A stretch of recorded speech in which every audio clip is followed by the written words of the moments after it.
Hey guys, welcome back to video class. Manam last video lo we have seen patents and trademarks. Clear ga in detail chusam. Okay, so in today's video let us see all about copyrights. Okay, so what is a copyright? Copyright related act ఏముంది మనకి మన దగ్గర the copyright act of 1968. So ఈ యాక్ట్లో మనకి ప్రతి rule and regulation related to copyright ఉంటుంది. Okay, so according to section 31 subsection 1 of copyright act 1968 copyright definition ఏంటంట అంటే it's an exclusive right given in the case of literary. So 2 types ఉంది మనకి, ఏబి literary work, dramatic work, musical work. Literary అంటే books, dramas, music, songs కానీ అలాంటివి. To do all or any other of the following acts. So ఇవన్నీ ఈ రిగార్డ్స్లో ఉంటే కనుక దానికి మనం కాపీరైట్ అనే ఎక్స్క్లూజివ్ రైట్ ఇష్యూ చేయించుకోవచ్చు. ఎలాంటి వర్క్ అంట, to reproduce work in material form. Okay, so వర్క్ని మళ్ళీ మనం రీప్రొడ్యూస్ చేయొచ్చు, అంటే ఉన్న వర్క్ నుంచి కొత్త వర్క్ మనం కనిపెట్టచ్చు. లేదా టు పబ్లిష్ ద వర్క్, మన వర్క్ని మనం పబ్లిష్ చేయించుకోవచ్చు.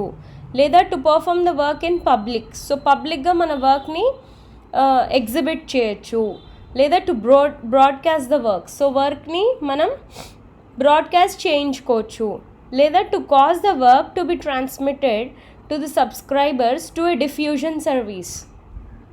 సో టెలికాస్ట్ చేయించుకోవచ్చు, అంటే ఇంకొకరికి ఒక సర్వీస్కి ఇచ్చి మన వర్క్ని మనం టెలికాస్ట్ చేయించుకోవచ్చు. లేదా డిఫ్యూజన్ సర్వీస్ వాళ్ళకి ఇచ్చి ట్రాన్స్మిట్ చేయించుకోవచ్చు. లేదా to make an adaptation of the work, అంటే మనం చేసిన వర్క్ని ఆ వర్క్ బేసిస్ ఆ వర్క్ని అయినా ఎవరైనా యూజ్ చేసుకోవచ్చు. లేదా ఆ వర్క్ బేసిస్ కొత్తది ఏదైనా తయారు చేసి కూడా మనం దాన్ని అడాప్ట్ చేసుకోవచ్చు. Okay, and to do in relation to a work that is an adaptation of the first mentioned work. అదే, సో ఫస్ట్ ఏమో అడాప్టేషన్ ఆఫ్ వర్క్ ఏమో మనం చేసిన వర్క్ని యూటిలైజ్ చేసుకోవచ్చు పబ్లిక్గా. లేదా మన వర్క్ నుంచి ఇంకేదైనా దాని రిలేషన్లో కొత్త వర్క్ కనుక చేస్తే any of the act specified in relation to the first mention work in the sub paragraph of 1 to 5. So ఇవన్నీ మళ్ళీ అగైన్ అప్లికేబుల్. సో అంటే ఒరిజినల్ వర్క్ నుంచి ఇంకా సబ్ వర్క్ ఏదన్నా వస్తే కూడా ఆ సబ్ వర్క్కి కూడా కాపీరైట్ గనక మనం ఇష్యూ చేయించుకుంటే ఆ సబ్ వర్క్కి కూడా ఇవన్నీ అప్లికేబుల్ 1 to 5. ఓకే, ఇదంతా ఏ కేసులో, లిటరరీ వర్క్ లేదా డ్రామాస్ కానీ లేదా మ్యూజికల్ వర్క్ కానీ వాటికి ఇదంతా అప్లికేబుల్. ఇంకా వేరే టైప్ ఆఫ్ వర్క్ ఏంటి, in case of artistic work అంటే మనం యాక్ట్ చేయడం కానీ, ఆర్టిస్టులు చేస్తారు కదా పెయింటింగ్స్ వేయటం కానీ. సో అలాంటి వాటికి to reproduce the work in a material form. So మనం చేసిన వర్క్ని మళ్ళీ రీప్రొడ్యూస్ చేసుకోవచ్చు మెటీరియల్ ఫామ్లో. అంటే ఇప్పుడు ఫర్ సపోజ్ ఇక్కడైతే ఒక మ్యూజిక్ ఉందనుకోండి, దాన్ని మల్టిపుల్ కాపీస్ మనం చేసి మార్కెట్లో అమ్ముకోవచ్చు ఒక సాంగ్ని. ఇక్కడ ఒక పెయింటింగ్ ఉంది, సో దాన్ని రెప్లికేట్ చేసి కూడా మనం సేల్ అంటే రీప్రొడ్యూస్ చేసుకోవచ్చు వర్క్ని మెటీరియల్ ఫామ్లోకి. And to publish the work, so మనం చేసిన వర్క్ని మనం మార్కెట్లో పబ్లిష్ చేసుకోవచ్చు.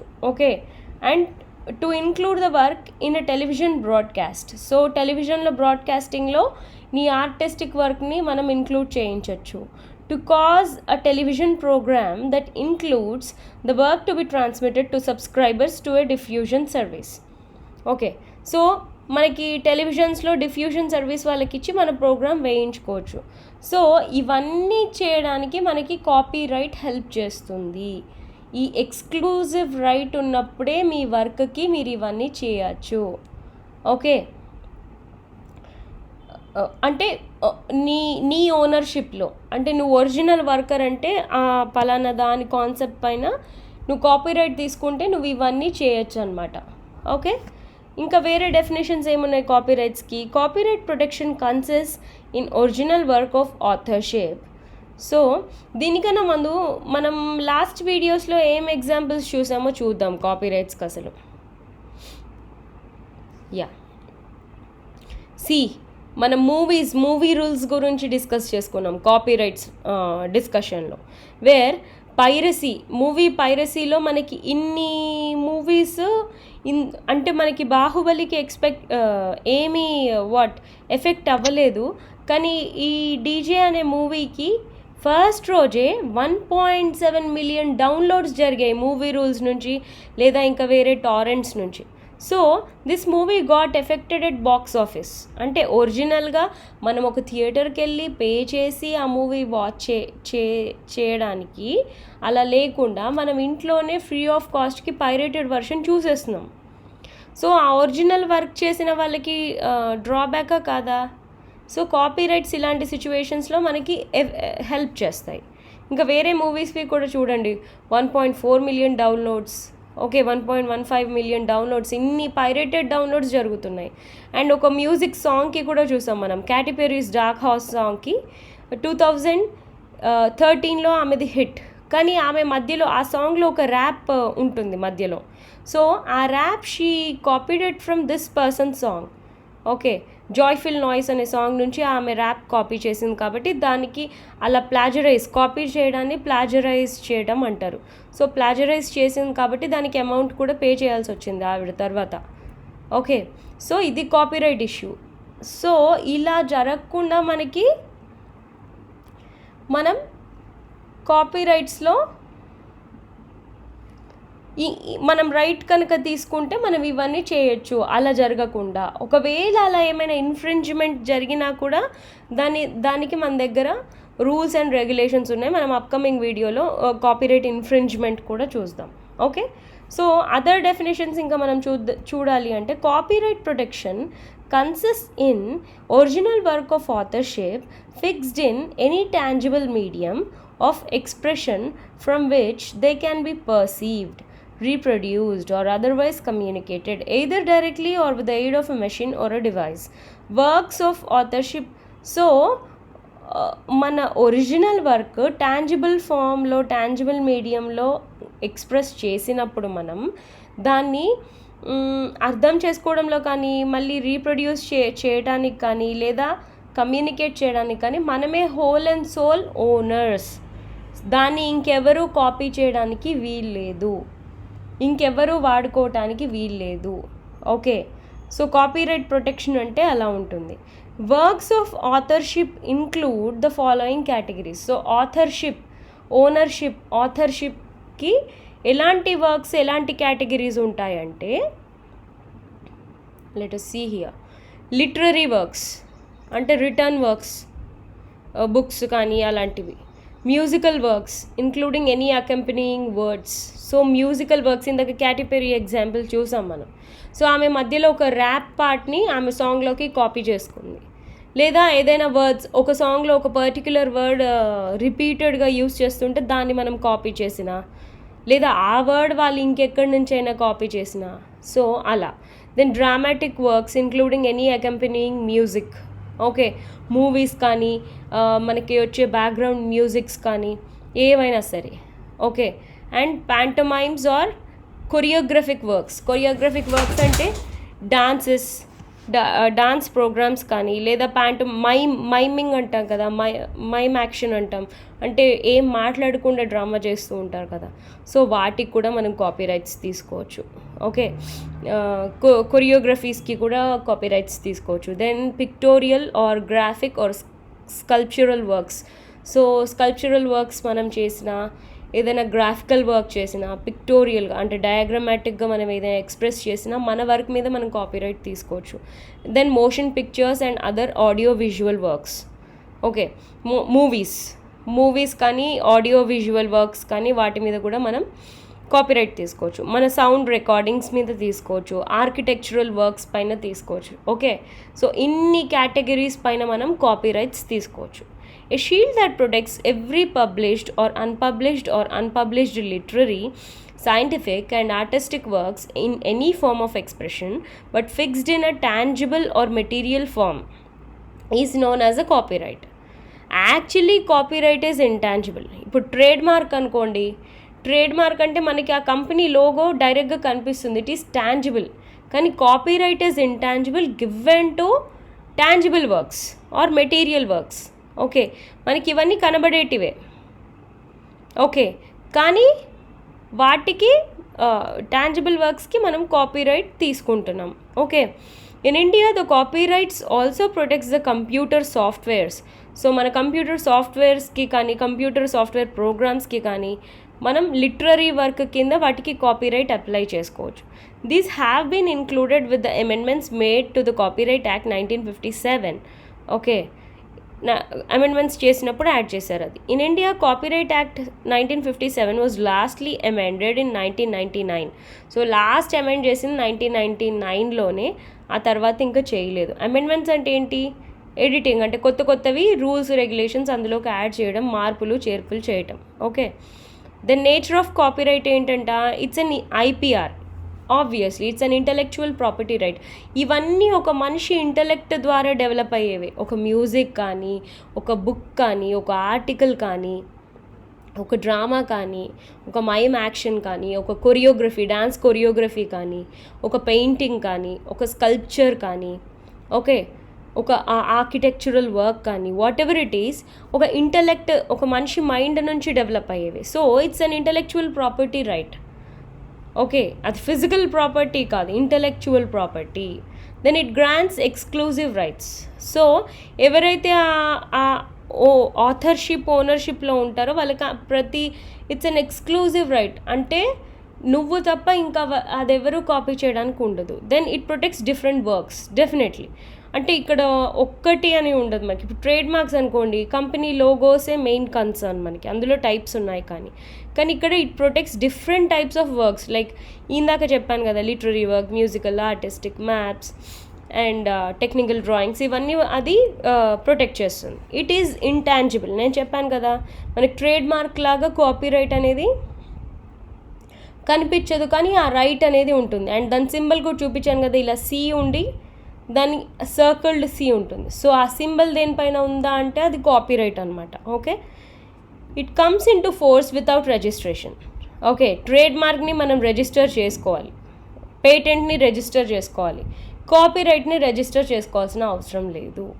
ఓకే, సో నీ ఒరిజినల్ వర్క్ ఉందా? జనరల్ ఎందుకు ఆ జనరల్ రూల్ ఏంటంటే, the creator of the work can invest and take the risk of producing his creative work and therefore it is allowed to enjoy the benefit from it. So ఎవరైతే ఆ work చేస్తున్నారో వాళ్ళకి ఆ benefit definitely ఉంటుంది, కాబట్టి register చేయాల్సిన అవసరం లేదు, నువ్వే ఒరిజినల్ వర్కర్ కదా. And it protects the work from different terms. So different terms అంటే the copyright protects the literary work for a period of author's life plus 60 years. So అంటే ఇప్పుడు మనకి ఫోటోగ్రఫీ ఉంటే దానికి టర్మ్స్ వేరే ప్రొటెక్షన్, లిటరరీ వర్క్స్కి వేరే, musical వర్క్స్కి వేరే. But ఇక్కడ చూడండి, 60 years దేనికంట? Records, photographs, publications, cinematographic films, governmental works, international works అన్నిటికీ 60 years కాపీరైట్ ఉంటుంది. ఒక్కసారి నువ్వు కాపీరైట్ తీసుకుంటే నీకు అది 60 years నీకు అది నీతో ఉంటుంది. ఓకే, అంటే నీకే ఆథర్షిప్ ఓనర్షిప్ ఉంటుంది. On the other hand the broadcasting is protected only for the period of 25 years. So broadcasting అంటే ఏదైనా ఒక ఇన్ఫర్మేషన్ ఉంది, దాన్ని బ్రాడ్కాస్ట్ చేస్తున్నాం, ఏదైనా సరే మనం డిఫ్యూజన్ సర్వీస్లో ఉన్నాము అంటే అది మనకి కాపీరైట్ 25 yearsే, ఆ తర్వాత ఉండదు. ఓకే, సో డిఫరెంట్ వాటికి డిఫరెంట్ టర్మ్స్లో ప్రొటెక్షన్ ఉంది. It can be transferred or sold. So copyright ఎప్పుడైనా మనం ఇంకొకరికి ట్రాన్స్ఫర్ చేయొచ్చు లేదా ఇంకొకరికి అమ్మొచ్చు. ఓకే, అప్పుడు కొనుక్కున్న వాళ్ళు ఓనర్ అవుతారు. అగైన్ కాపీరైట్స్ వాళ్ళకి వెళ్ళిపోతాయి, మన దగ్గర ఉండవు. లేదా మనం ట్రాన్స్ఫర్ కూడా చేయొచ్చు, పార్షియల్గా చేయొచ్చు, ఫుల్ ట్రాన్స్ఫర్ చేయొచ్చు. సో అలా రకరకాలుగా చేయొచ్చు.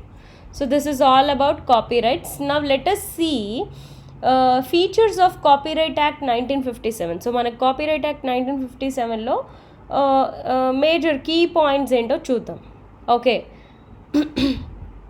సో అందులో సెక్షన్ 9 అండ్ సెక్షన్ 10లో ఏమి ఇచ్చారంట? Provides a purpose to establish a copyright office under the control of the registrar who in turn required to act under the supervision and directions of central government. So copyrights అనేది ఎవరు take care చేస్తున్నారు ఇక్కడ? మనకి central government take care చేస్తుంది. And డెఫినెట్గా మనకి ఒక copyright office అనేది ఉండాలి. ఎవరి కంట్రోల్లో ఉండాలి? రిజిస్ట్రార్ కంట్రోల్లో ఉండాలి. ఓకే. అండ్ నెక్స్ట్ సెక్షన్ 11లో ఏమిచ్చారు? In copyright act 1957. సో ప్రతి లెజిస్లేషన్ మనకి యాక్ట్స్, సెక్షన్స్, సబ్సెక్షన్స్, అందులో మళ్ళీ సబ్ పాయింట్స్ ఇవన్నీ ఉంటాయి. సో ఒక్కొక్క సెక్షన్ ఒక్కొక్క విషయం గురించి మాట్లాడుతుంది. ఓకే. సో సెక్షన్ 11లో it provides a need to appoint a copyright board with the chairman and other 2 to 4 members. So copyright board అనేది కూడా ఉండాలంట with 2 to 4 members and also a chairman. The judge of the Supreme Court or High Court can be appointed as the chairman by the central government. So central government take care చేస్తుంది కాబట్టి supreme court జడ్జే మనకి చైర్మన్గా ఉంటాడు. The registrar may act as the secretary of the copyright board. So registrar ఎవరైతే ఉంటారో మొత్తం దీని working take care చేస్తారో ఆ పర్సన్ సెక్రటరీగా వర్క్ చేస్తారు. Powers and procedures of copyright board section 12లో ఉంది మనకి. సో కాపీరైట్ బోర్డు వల్ల పవర్స్ ఏంటి, వాళ్ళు ఏ ప్రొసీజర్ ఫాలో అవ్వాలి అనేది. Clearly explain the procedures and powers of the copyright board in which the board can regulate its own procedure which includes the fixation of places and timings. Okay. So వాళ్ళు ఏం follow అవ్వాలి, ఏ procedure follow అవ్వాలి, ఏ ప్లేస్లో meet అవ్వాలి, ఏ టైమింగ్స్లో ఏం చేయాలనేది వాళ్ళు డిసైడ్ చేసుకుంటారు. According to the section 345 and 346 of Criminal Proceedings Code CPC 1973 Act, the board shall be deemed to be a civil court. So ఈ బోర్డ్ అయితే ఎవరైతే ఫామ్ అయ్యారో అది సివిల్ కోర్ట్ లాగా వర్క్ చేయాలి. And all other proceedings before the board shall be deemed to judicial proceedings according to the section 193 and 228 of IPC act 1860. IPC act ప్రకారం అది judicial proceeding అయి ఉండాలి అండ్ సివిల్ కోర్ట్ లాగా అది work చేయాలి. అంటే ఒక జడ్జి, లాయర్స్ ఒక కేసుని డిస్కస్ చేసి అలా సాల్వ్ చేసుకోవాలి, కోర్టులో సాల్వ్ చేసినట్టుగా సివిల్ కోర్టులో. ఓకే. సివిల్ కేస్ లాగా దాన్ని కన్సిడర్ చేస్తారు కాపీరైట్ ఇష్యూస్ని. ఓకే. సెక్షన్ 13లో ఏమిచ్చారు? Of this act will clearly explain that copyrights will be obtained all over India in the areas of. So ఏ ఏరియాస్ ఆఫ్ వర్క్కి కాపీరైట్స్ ఇస్తారు అంటే ఇందాక మనం ఆల్రెడీ ఇక్కడ అంతా డిస్కస్ చేసుకున్నాం కదా, అవే ఇచ్చారు ఇక్కడ. Okay. Literary, musical, cinematography, recordings. Okay. Article 13 subsection article 13 ఇందులో ఆర్టికల్స్ కూడా ఉంటాయి. అందులో subsection 3 of this section clearly states the non protectable matter under copyright act 1957. So copyrights వేటికి ఇవ్వరో కూడా మనకి ఇక్కడ ఇచ్చారు ఆర్టికల్ 13లో. వేటికి ఇవ్వరంట? Any cinematograph film in which most of it is the infringement of any other work.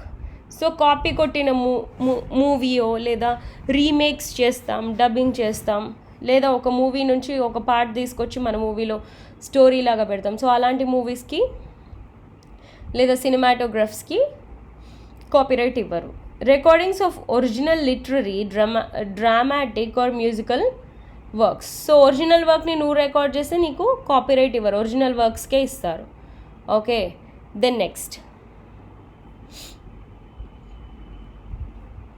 according to section 13 subsection 5, copyrights will be obtained only for the artistic character and design in case of architectural art, but not for the process or methods of construction.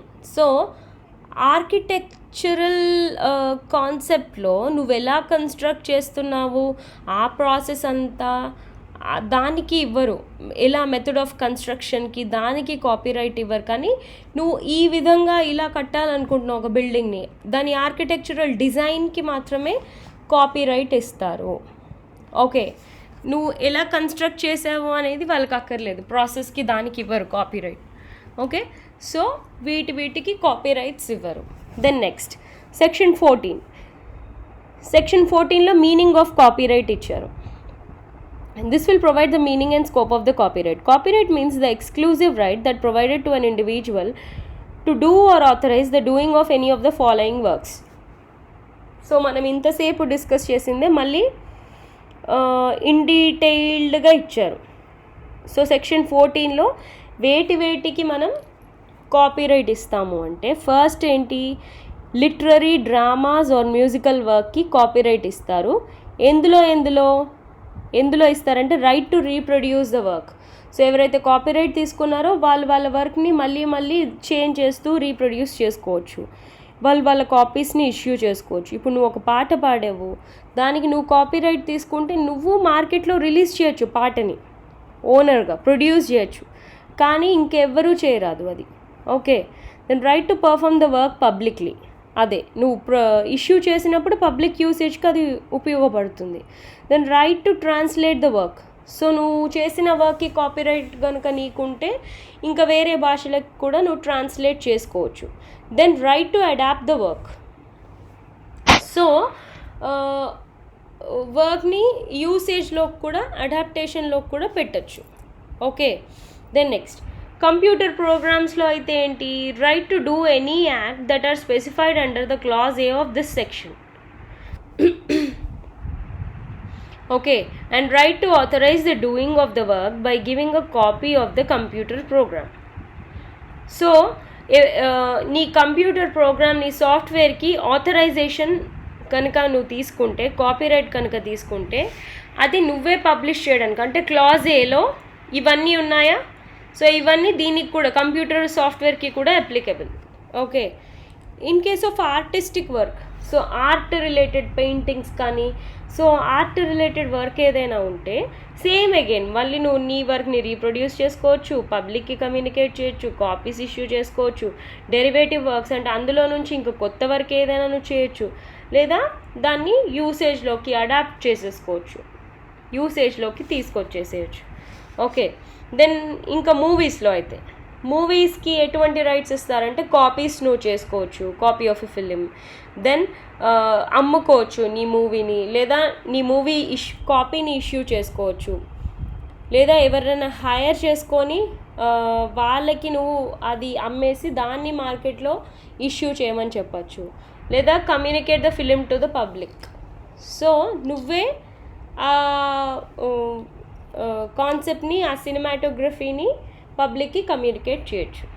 Okay, sound రికార్డింగ్స్లో ఏం rights ఉంటాయి, any other sound recording. So right to make any other sound recording. So దాని related ఇంకా వేరే sound recording చేసుకోవచ్చు, అంటే రిపీటేటివ్గా దీన్నే మళ్ళీ. Then right to sell or give it on hire, అమ్ముకోవచ్చు, లేదా ఎవరికైనా కాంట్రాక్ట్ కింద ఇవ్వచ్చు, లేదా communicate to the public. Okay, so communicate to the public అంటే రకరకాలుగా నీ ఓన్గా నీకు ఏదైనా ఒక అసోసియేషన్ ఉంటే దాని ద్వారా నువ్వు పబ్లిసైజ్ చేసుకో, లేదా give it on a hire అంటే యూట్యూబ్కి అమ్ముకో, లేదా ఇంకేదైనా మ్యూజిక్ ఛానల్కి అమ్ముకో. సో వాళ్ళు పబ్లిష్ చేసి పెడతారు నీకు. ఓకే, సో అలా. Then next special provisions regarding copyrights for the design section 15 of this act clearly explain the special provisions regarding the copyrights for the designs. So designs ki separate ga copyrights mention చేశారు separate section లో. section 14 ఏమో ఇవన్నీ cover చేసింది, section 15లో మనకి designs గురించి ఉంది. Designs అంటే ఇక్కడ చెప్పాను కదా నేను, ఆర్కిటెక్చర్ ఒక బిల్డింగ్ కడుతున్నామంటే ఆ బిల్డింగ్ డిజైన్కి కాపీరైట్ ఇస్తారు, కానీ ఆ బిల్డింగ్లో నువ్వు ఎటువంటి సిమెంట్ వాడావు, ఎటువంటి మెషిన్స్ వాడావు ఆ బిల్డింగ్ కట్టడానికి, అవన్నీ వాళ్ళకి అవసరం లేదు. ఓకే, సో వాటికి కాపీరైట్ ఇవ్వరు. కాబట్టి ఆ డిజైన్కి ఎలా ఇస్తున్నారు, copyright shall not be provided to the designs which are already got registered under the designs act 1911. So architectural డిజైన్స్కి కూడా ఒక సెపరేట్ లెజిస్లేషన్ ఉంది మన దగ్గర, that is designs act 1911. So ఒకవేళ దాని కింద నువ్వు రిజిస్టర్ చేసుకుంటే కనుక నీకు కాపీరైట్ ఇవ్వరు. అండ్ రిజిస్టర్ చేసుకోకుండా అప్లై అంటే రిజిస్టర్ చేసుకోవడానికి నువ్వు అప్లై చేసినా కూడా డిజైన్స్ యాక్ట్ 1911 కింద నీకు కాపీరైట్ ఇవ్వరు. Okay, the next section 16. Section 16 of this act featured that no one shall be entitled to copyright or any other similar right which are not mentioned in this act. Okay, so ఇందులో ఇంతసేపు మనం ఈ లాలో రాసుకున్న acts కాకుండా ఇంకా వేరేవి ఏవి copyright కింద కన్సిడర్ చేయడానికి ఉండదు, మనం మెన్షన్ చేసుకున్నవే కాపీరైట్స్ కింద కన్సిడర్ చేయడానికి ఉంటుంది. Then next ownership of copyright section 17లో రాశారు ఓనర్షిప్ గురించి. Concerns with the ownership of a copyright and the right of the owner. Okay, so owner rights ఏముంటాయి, నేను ఒక వర్క్ చేశాను, దానికి కాపీరైట్ తీసుకున్నాను. సో ఆ కాపీరైట్ తీసుకున్న ఓనర్గా నాకు ఏం రైట్స్ ఉంటాయో సెక్షన్ 17లో మెన్షన్ చేశారు. Subject to certain exceptions the author of a work is treated as the first owner of the copyright. Okay, so నువ్వు దాన్ని సేల్ చేసావు, లేదా ట్రాన్స్ఫర్ చేసావు, లేదా ఇంకేదైనా సరే, సో అలాంటి కేసెస్లో సో అవన్నీ అవాయిడ్ చేయడానికి ఒరిజినల్గా వర్క్ ఎవరు క్రియేట్ చేశారో, ఒక కేసులో క్లమ్జీనెస్ ఉంది, ప్రాపర్ ఇన్ఫర్మేషన్ లేదు, సో అప్పుడు ఒరిజినల్ వర్కర్ ఎవరో, ఫస్ట్ ఓనర్ ఎవరో వాళ్ళనే కాపీరైట్ ఓనర్షిప్ ఇస్తాం వాళ్ళకి. Okay, the exceptions includes the following. So exceptions ఏముండొచ్చు క్లమ్జీనెసెస్ అంటే, the proprietary rights in a magazine in which the article is first published. అంటే ఫర్ సపోజ్ ఒక ఆర్టికల్ ఫస్ట్ ఒక మ్యాగజిన్లో పబ్లిష్ అయింది, ఇక్కడ క్లమ్జీనెస్ ఉందా, ఆ ప్రొప్రైటర్కి మనం కాపీరైట్ ఇస్తాం. Okay, in case of photographs or paintings in the absence of agreement any person shall be the first owner of the copyright. Okay, so agreement అనేది ఏం రాసుకోకపోతే ఫస్ట్ ఎవరు దాన్ని చేస్తే వాళ్ళే ఓనర్ అవుతారు. In case of work produced under contract of service if the clause A or B does not apply, అంటే ఈ two apply అవ్వట్లేదు అంటే to the author's employment work. So in case of absence of any agreement the employer, so ఇక్కడ service నువ్వు ఇస్తున్నా కూడా నీకు copyright ఎవరికి ఉంటుందంటే నీకు జాబ్ ఇచ్చిన వాళ్ళకే ఉంటుంది. అగ్రిమెంట్ రాసుకుంటే నీకు ఉంటుంది, అగ్రిమెంట్ రాసుకోలేదా నీకు జాబ్ ఇచ్చిన వాళ్ళకి ఆ ఓనర్షిప్ అనేది ఉంటుంది. Okay, in case of any speech delivered in public if any person delivered the speech on behalf of any other person, the other person shall be treated as the first owner of the copyright. So public speaking నువ్వు చేస్తున్నావు కానీ ఒకరి యాబ్సెన్స్లో వాళ్ళ కోసం మాట్లాడుతుంటే ఆ రాని పర్సన్కే copyright ఉంటుంది, నీకు కాదు. In case of any public undertaking controls or manages the work in absence of any agreement shall be treated as the first owner of the. So public అండర్టేకింగ్లో కూడా మనకి వర్క్ చేస్తున్న వాళ్ళ యాబ్సెన్స్లో ఒరిజినల్గా ఓనర్ ఎవరైతే ఉంటారో ద ఫస్ట్ ఓనర్ వాళ్ళకి మనం కాపీరైట్ ఇచ్చేస్తాం. సో ఏ కేసులో అయినా మనం అండర్స్టాండింగ్ లేదు, క్లమ్జీనెస్ ఉంది అనుకుంటే, అంటే ప్రాపర్ ఇన్ఫర్మేషన్ లేదు ఎవరు ఆ వర్క్ చేశారు అనేసి, లేకపోతే ఒరిజినల్గా ఫస్ట్ ఓనర్షిప్ ఎవరికి ఉంటుందో వాళ్ళకే మనం ఓనర్షిప్ ఇచ్చేస్తాం. Okay, copyright ownership. Then next section 18లో ఏం రాశారు, assignment of copyrights. Okay, the act concerns itself with the assignment of copyrights as an existing work by the owner to any other person either wholly or partially and either generally or with limitations and either for whole term or any part of the time. So నీ కాపీరైట్ని నువ్వు కంప్లీట్గా ఇంకొకరికి ఇవ్వచ్చు, లేదా పార్షియల్గా అంటే ఒక portion of వర్క్నే copyright కింద ఇంకొకరికి ఇవ్వచ్చు, లేదా ఓ పలానా టైం మట్టుకే వాళ్ళకి కాపీరైట్ నువ్వు ఇవ్వచ్చు, లేదా కంప్లీట్గా ఇచ్చేసేయచ్చు, లేదా జనరల్ టర్మ్స్లో లేదా కండిషన్ పెట్టి నీకు నా వర్క్కి కాపీరైట్ ఇస్తున్నాను ఇవ్వచ్చు. ఓకే, సో ఆ డీటెయిల్స్ అన్నీ మనకు సెక్షన్ 18లో ఇచ్చారు. In case of assignment of copyright in any future work the prospective work షిల్ assign only when the work came in to existence. So future వర్క్కి ఏదైనా అగ్రిమెంట్ రాసుకుంటున్నారు, ఫ్యూచర్లో నేను ఈ పలానా పాట ఈ లిరిక్స్ రాస్తే నీకు కాపీరైట్ ఇస్తాను అంటే అది అప్పటి నుంచి ఎగ్జిస్ట్ అవ్వదు. నువ్వు ఎప్పుడైతే నిజంగా వర్క్ చేస్తావో అది రియాలిటీలోకి ఎగ్జిస్టెన్స్లోకి వస్తుందో అప్పుడే కాపీరైట్ ఇవ్వబడుతుంది. Okay, then next made of assignment, అది సెక్షన్ 19లో ఇచ్చారు. ఏంటి, the owner of a copyright can assign his rights under the terms and conditions that are mentioned in a written document. So ఏమేమి నువ్వు అసైన్ చేయాలనుకుంటున్నావో ప్రతిదీ return డాక్యుమెంట్లో ఉండాల్సిందే, mandatory. Okay, so ఏదో ఇలా మాట వరుసకి చెప్పింది కాదు, రిటర్న్ డాక్యుమెంట్లో అగ్రిమెంట్ ఫామ్లో నువ్వు సైన్ చేసి ఒప్పుకున్న వాళ్ళు సైన్ చేస్తే అప్పుడు అది వర్కౌట్ అవుతుంది.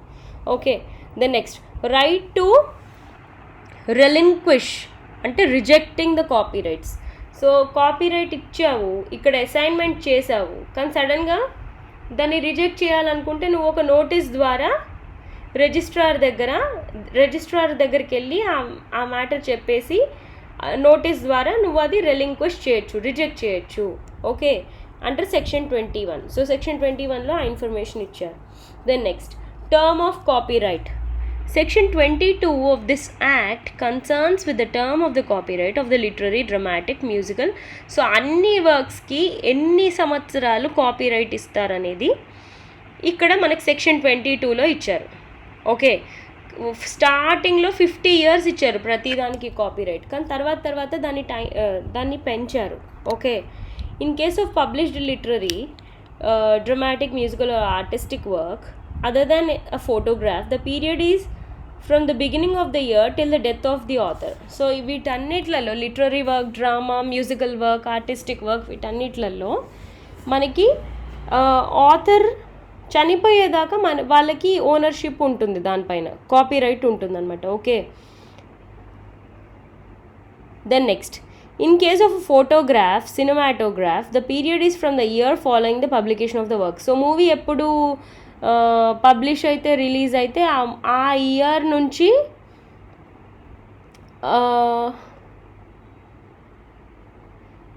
నుంచి స్టార్ట్ అవుతుంది. Okay, according to section 25. So section 25లో ఇచ్చారు. సో ఎప్పుడైతే పబ్లిష్ అవుతుందో అప్పటి నుంచి నెక్స్ట్ 60 years దాకా మనకి ఫోటోగ్రాఫ్స్కి, సినిమాటోగ్రాఫ్స్కి కాపీరైట్ ఉంటుంది. According to section 23, the term of copyright in case of anonymous or pseudonymous works is 50 years beginning from the year of the following publication of the work. So కొందరు work చేస్తారు కానీ వాళ్ళ పేరు బయటకు రానివ్వరు. సో వాళ్ళ వర్క్ని ఫిక్షియస్ వర్క్ అంటాం. సో ఏదో అంటే వాళ్ళ పేరు పెట్టకుండా ఏదో డిఫరెంట్ నేమ్ పెట్టి దాన్ని పబ్లిష్ చేస్తారు, ఒక ఫిక్షియస్, ఒక ఇమాజినరీ నేమ్ పెట్టి, లేదా ఫాల్స్ నేమ్ పెట్టేసి. సో అలాంటి వర్క్స్కి కాపీరైట్ 50 years, అది ఏ ఇయర్ అయితే పబ్లిష్ అవుతుందో అప్పటి నుంచి నెక్స్ట్ 50 years దాకా ఇస్తారు. According to section 24, the term of copyright in case of posthumous works అంటే ఒక పర్సన్ చనిపోయాక అది పబ్లిష్ అయిందనుకోండి. Okay, joint authorship works till the death of the author who dies last. Okay, posthumous works అంటే ఇప్పుడు for suppose joint ownership ఉంది, నువ్వు ఇంకా ఇద్దరు కలిసి ఒక వర్క్ చేశారు, దాని మీద కాపీరైట్ తీసుకున్నారు, అందులో ఒకరు చనిపోయినా కూడా ఇంకా ఇద్దరు ఉన్నారు కాబట్టి ఆ ఇద్దరిలో కూడా లాస్ట్ ఎవరు చనిపోతారో అప్పుడు దాకా కాపీరైట్ కంటిన్యూ అవుతూనే ఉంటుంది. Okay, then next, according to section 27, the term of the copyright in case of records is until 50 years beginning from the year of the following publication of the work. Okay, రికార్డింగ్స్లో అయితే 50 years ఉంటుంది. Then next, government వర్క్స్కి కూడా 50 years ఉంటుంది. Okay, then section 29లో దేని గురించి ఇచ్చారు, international వర్క్స్కి కూడా 50 years ఉంటుంది. ఓకే, సో బేసిక్గా ఫస్ట్ 50 years వాళ్ళు మ్యాక్సిమం కాపీరైట్ టర్మ్ పెట్టుకున్నారు, కానీ తర్వాత దాన్ని 60 yearsకి పెంచారు. Okay, then next, rights of the copyright owner. So copyright ఓనర్గా మనకు ఉండే రైట్స్ ఏంటి? రైట్స్ టు ద ఆథర్కి ఏం రైట్స్ ఉంటాయి?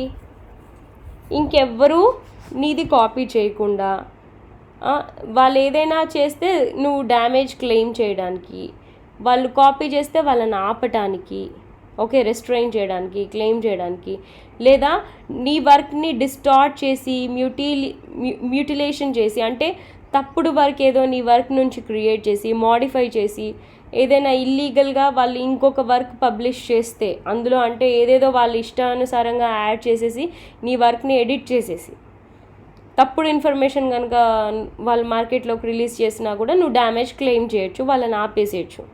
ఓకే, సో నీ రెప్యుటేషన్ ఆనర్ ఆర్ రెప్యుటేషన్ కూడా హర్ట్ అవుతుందని కూడా నువ్వు క్లెయిమ్ చేసుకోవచ్చు as an author. Okay, rights of the owner section 58. All infringing copies అంటే ఇల్లీగల్ కాపీస్, కాపీడ్ కంటెంట్ అనమాట, ఒరిజినల్ వర్క్ కాదు, of any work in which copyright subsists and all plates used for producing infringing copies shall be the property of the owner of the copyright, who may take proceedings for the recovery of the possession or in the respect of conversion thereof. So ఎవరైనా నీ design ప్రకారం ఏదైనా produce చేశారనుకోండి, నీ దగ్గర ఒక product ఉంది, maybe ఒక ఫోన్ ఉంది, నీ ఫోన్లానే ఇంకొకరు ప్రొడ్యూస్ చేస్తే దాన్ని ఆ ప్రొడ్యూస్ చేసిన కంటెంట్ ఇన్ఫ్రింజ్డ్ కంటెంట్ అని చెప్పి ఆ కంటెంట్ని నీ ఓనర్షిప్లో కూడా తీసుకునే రైట్ నీకుంది. Okay, but the copyright owner shall not be entitled to the above remedies if the opponent proves that he was not aware of the copyright subsisted in the work. So కానీ ఇది ఎప్పుడు జరుగుతుంది, తెలిసి కూడా తప్పు చేశాను అని ఎదుటివాడు ఒప్పుకున్నప్పుడు. కానీ నాకు తెలీదు అసలు ఇలా నువ్వు కాపీరైట్ తీసుకున్నావు అనేసి వాడంటే కనుక నువ్వు అతని మెటీరియల్ని తీసుకోలేవు. Okay, he had reasonable grounds for believing that such copies or plates did not involve infringement of the copyright. So లేదా అతను ఒప్పుకోవట్లేదు, నాకు తెలీదు అని అన్నా, లేదా నాది అస్సలే కాపీడ్ వర్క్ కాదు, ఇన్ఫ్రింజ్డ్ ఇల్లీగల్ వర్క్ కానే కాదు, నాది ఒరిజినల్ వర్క్ అని అతను ఈ 2 పాయింట్స్లో క్లెయిమ్ చేసిన అతను నీది కాపీ చేసి ప్రొడ్యూస్ చేసిన మెటీరియల్ని నువ్వు తీసేసుకోలేవు. ఓకే, నువ్వు ప్రూవ్ చేయగలిగితే అతను ఇల్లీగల్గా నీ మెటీరియల్నే కాపీ చేశాడని, అప్పుడు కంప్లీట్గా అతను ప్రొడ్యూస్ చేసింది కూడా నువ్వు తీసేసుకోవడానికి ఛాన్స్ ఉంటుంది. Okay, this is the right of the owner. Then next,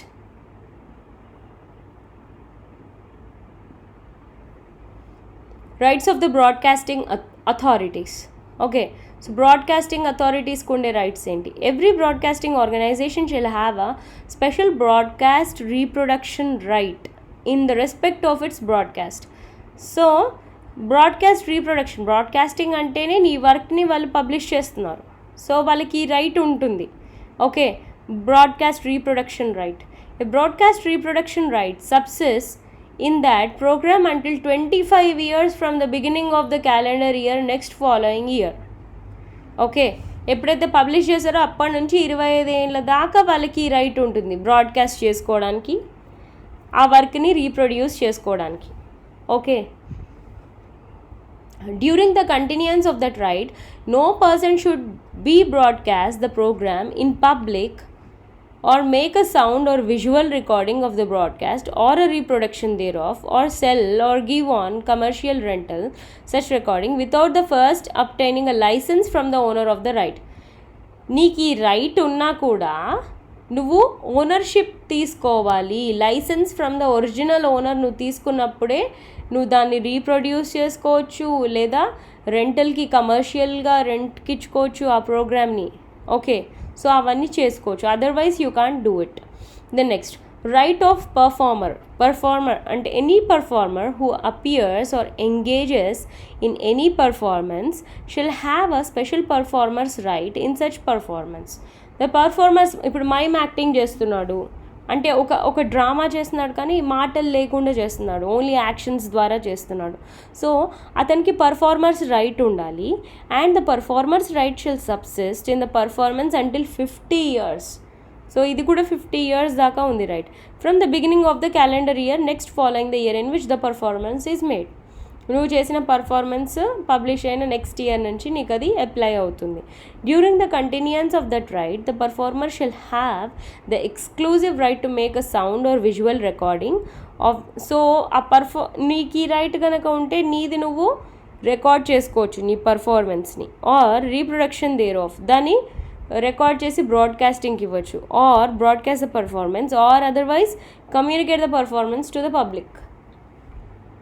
so పబ్లిక్కి నా వర్క్ ఉంది ఇలా మీరు చూడండి అని వాళ్ళకి కమ్యూనికేట్ కూడా చేసుకోవచ్చు నీకు ఈ రైట్ పర్ఫార్మర్స్ రైట్ కనుక నువ్వు తీసుకుంటే. Okay, so this is all about different copy rights and వాళ్ళకి ఉండే యాక్చువల్ రైట్స్. కాపీరైట్ తీసుకుంటే ఎందుకంటే మనకి డిఫరెంట్ టర్మ్స్లో కాపీరైట్ యూజ్ చేస్తున్నాం కాబట్టి ఒక్కొక్క కేసులో ఎలా మనకి రూల్స్ ఉన్నాయి అనేది ఇప్పుడు ఇంతవరకు చూసాము. సో ఇంతసేపు చదువుకునేదే మనకు ఒక ట్యాబులర్ ఫామ్లో ఉంది అంతే. ఓకే, అంటే ఎన్ని ఇయర్స్ వేటికి ఇచ్చారు, మూవీస్కి ఎన్ని ఇయర్స్ ఇచ్చారు, ఫొటోస్కి ఎన్ని ఇయర్స్ ఇచ్చారు, రికార్డింగ్స్కి ఎన్ని ఇయర్స్ ఇచ్చారు, గవర్నమెంట్ వర్క్ ఎన్ని ఇయర్స్ ఇచ్చారు, ఇక్కడ ఇచ్చారు. ఓకే, ఎన్ని ఇయర్స్ ఇచ్చారంట లిటరరీ వర్క్, బుక్స్ కానీ, డ్రామాస్ కానీ, మ్యూజిక్ కానీ, పెయింటింగ్స్ కానీ, వీటికన్నిటికీ 60 ఇయర్స్. Sorry, life time. వాళ్ళు ఎప్పుడైతే అది పబ్లిష్ చేస్తారో అప్పటి నుంచి ప్లస్ వాళ్ళు చనిపోయాక కూడా 60 ఇయర్స్ వాళ్ళకి అథారిటీ ఉంటుంది. అంటే కాపీరైట్ వాళ్ళదే అయ్యి ఉంటుంది. Then next, anonymous or pseudonymous works అంటే ఇమాజినరీ నేమ్ పెట్టి ఒరిజినల్ వర్క్ రిలీజ్ చేస్తారు కదా, వాళ్ళకి 60 ఇయర్స్ ఉంటుంది. ఎప్పుడైతే వాళ్ళు అది పబ్లిష్ చేస్తారో పబ్లిష్ చేసిన రోజు నుంచి 60 ఇయర్స్ దాకా వాళ్ళకి అథారిటీ ఉంటుంది.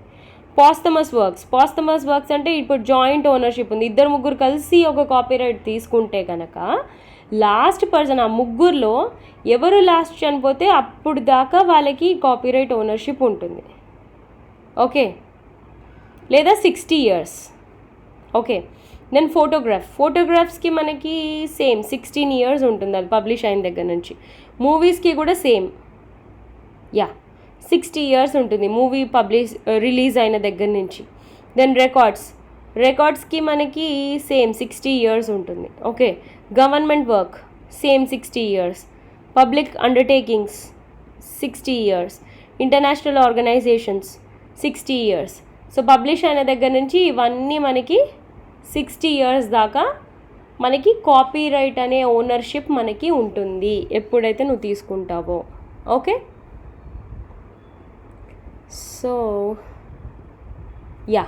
సో ఈ వీడియో ఇంతటితో ఆపేద్దాం. అండ్ నెక్స్ట్ వీడియోలో కాపీరైట్ ఇన్ఫ్రింజ్మెంట్ అంటే కాపీరైట్స్ని ఎలా చీట్ చేస్తారు, కాపీరైట్ ఉన్నా కూడా ఇల్లీగల్ వర్క్ ఎందుకు అవుతుంది, ఎందుకు పబ్లిష్ అవుతుంది, దానికి మనం పెట్టుకున్న రూల్స్ ఏంటి చూద్దాము, అదే రెమెడీస్ ఏంటి చూద్దాము. అండ్ ఇంకా అదర్ టైప్ ఆఫ్ IPRs ఏంటి, intellectual property rights like trade secrets అవేంటి చూద్దాం. Okay, thank you.